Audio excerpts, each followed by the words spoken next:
পালং শাক চিংড়ি মাছ দিয়ে রান্না হবে আজকে। এই তো আমি রান্না করে নিচ্ছি। সুইস গার্ডেন থেকে পালং শাক উঠিয়ে আনা হয়েছিল। তো সেইগুলোই আজকে রান্না হবে। তো হ্যালো এভরিওয়ান, আসসালামু আলাইকুম। সবাই কেমন আছেন? আলহামদুলিল্লাহ আমরা তো বেশ ভালো আছি। আপনারা কে কোথা থেকে আমার ভিডিওগুলো দেখছেন অবশ্যই কমেন্ট করে জানাবেন। আর এখানে আমি ডাল রান্না করে নিচ্ছি টমেটো দিয়ে। টমেটো দিয়ে ডাল রান্না করলে খেতে অনেক ভালো হয়। সাথে এখানে আমি পুঁটি মাছ আর কিছু চাপিলা মাছ ছিল, সবগুলো মিলিয়ে আমি ভুনা করে নেব ভাবছি। তো ভিজিয়ে রেখেছি। আর এখানে চাপিলা মাছগুলো ধুয়ে পরিষ্কার করে নিয়েছি।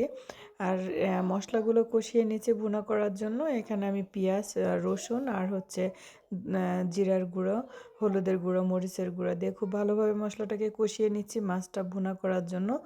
তো আমি এভাবে মাছ ভুনা করি মাঝে মধ্যে, আমার খেতে খুবই ভালো লাগে। আপনাদের কার কাছে কেমন লাগে অবশ্যই কমেন্ট করে জানাবেন। আর মাছগুলো যে ভেজে রেখেছিলাম সেগুলো এখন দিয়ে নিলাম।